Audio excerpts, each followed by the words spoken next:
Hey, and welcome back to Testa's Tuesday Tips.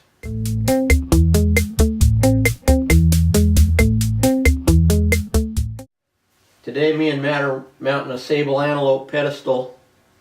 Beautiful manikin available at Research.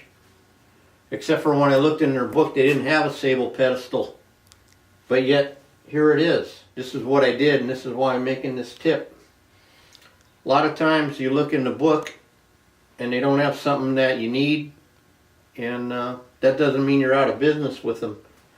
For example, I'm doing a whole bunch of pedestal Africans right now. Here's Mike's old Impala form. It's a pedestal now, but it's not available in a pedestal. But what I did is I just called them up and had them match up a back from another pedestal. For example, this one was a 401 size whitetail, and I just put the slam back on it, and now I got a pedestal. This one,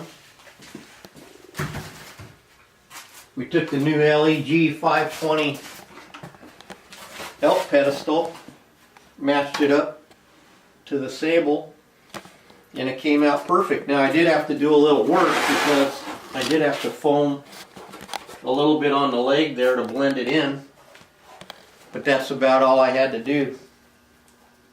I have 3 of them to do, so I had them do 3 of them.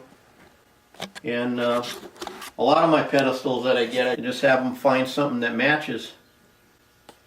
So you don't have to look elsewhere, you don't have to go to brand X, you just got to try to think outside the box sometimes. And they'll be happy to help you do it, and it sure makes my life easier because it expands my line of mannequins immensely. So don't be afraid to ask. So thanks for tuning in, and we'll see you next time on Testa's Tuesday Tips.